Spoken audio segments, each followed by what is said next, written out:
Hello students, today we are going to study our 7th chapter. आज हमने अपना 7th chapter start करना है मैथ्स का।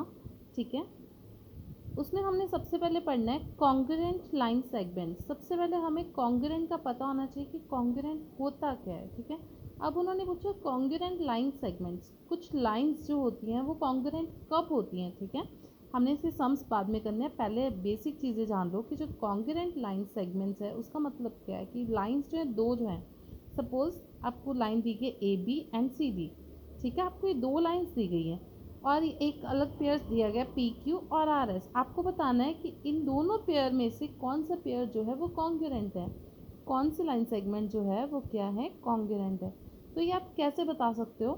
देखो, जो लाइंस क्या होंगी, इक्वल होंगी। ठीक है, जिनकी लेंथ सेम होगी, आई रिपीट, जिन लाइन की लेंथ सेम होगी वो क्या होगी, कॉन्ग्रुएंट। अब हमें देखने में पता लग रहा है कि पी क्यू और आर एस क्या है, आपस में कॉन्ग्रुएंट नहीं है क्योंकि इनकी लाइन की लेंथ में क्या है, डिफरेंस है। ठीक है, A B and C D क्या है, कॉन्ग्रुएंट है। ठीक है, अब ये कॉन्ग्रुएंट है तो ये कॉन्ग्रुएंट का साइन होता है ये, इसे बोला जाता है कॉन्ग्रुएंट। इट मीन्स लाइन जो ए बी है it is congruent to line C D. ये तो हो गई लाइन सेगमेंट्स की बात। ठीक है, उसके बाद आ गया कॉन्ग्रुएंस ऑफ एंगल्स। हम एंगल्स कैसे बता सकते हैं कि एंगल्स कॉन्ग्रुएंट हैं कि नहीं है। हाँ जी, अब ये इस तरह से बताएंगे इनकी मैयर से।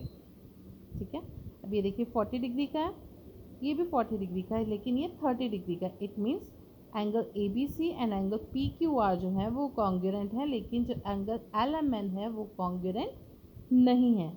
ठीक है, इट मीन्स एंगल कब होंगे कॉन्ग्रुएंट, जब उनकी मैयर इक्वल होगी, और लाइंस कब होंगी, जब उनकी लेंथ इक्वल होगी। ठीक है, तो उसे कहा जाता है कॉन्ग्रुएंट, और ये जो साइन है ये कॉन्ग्रुएंसी का साइन होता है। ठीक है, अब हम आते हैं एक्सरसाइज में। आपको एक्सरसाइज में देखो सबसे पहले फिलिंग द ब्लैंक्स दिए हुए हैं 3।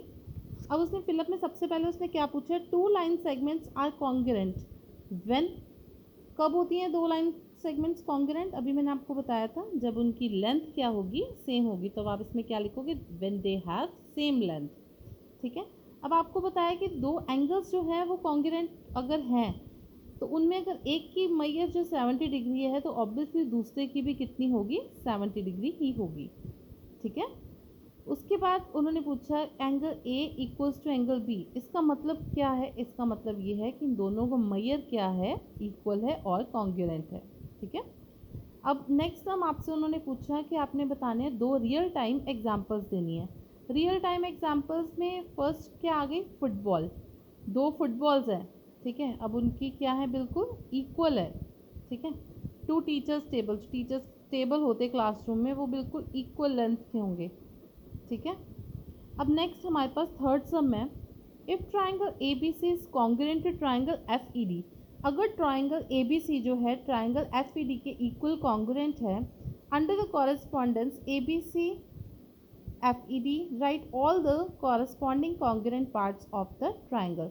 अब ये देखो हमें गिवन क्या है, हमें दो ट्राइंगल्स दी हुई हैं। ठीक है, एक ट्राइंगल है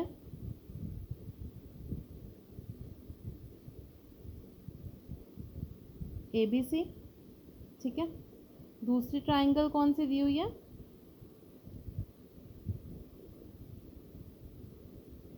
एफ ई एंड डी। हमें दो ट्राइंगल्स दिए हैं ए बी सी और ट्राइंगल एफ ई डी। अब अगर उन्होंने बोला कि दोनों आपस में इक्वल है और कॉन्ग्रुएंट है तो आपको बताना है कि उनके कौन कौन से पार्ट्स कॉन्ग्रुएंट हैं। ऑब्वियसली अब एंगल ए है वो किसके इक्वल होगा, एंगल एफ के इक्वल। ठीक है, तो सबसे पहले क्या आ गया कि एंगल जो ए है वो क्या होगा, एंगल एफ की कॉन्ग्रुएंट। अब एंगल बी है वो किसके होगा, एंगल ई के। एंगल ई के। एंगल सी किसके होगा, एंगल डी के। ये तो हो गई एंगल्स की बात। अब लाइन सेगमेंट्स पे आते हैं। लाइन सेगमेंट ए बी किसके इक्वल होगा, एफ ई के। ठीक है, ए बी, ये ऊपर लाइन सेगमेंट के लिए लाइन डाल देते हैं। ठीक है, ये किसके हो गया,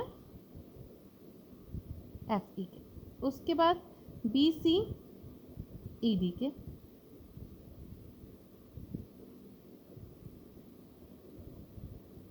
ई डी, दोनों के ऊपर लाइन्स आएंगी, इट मीन्स लाइन सेगमेंट है। नेक्स्ट ए सी किसके होगा, एफ डी के।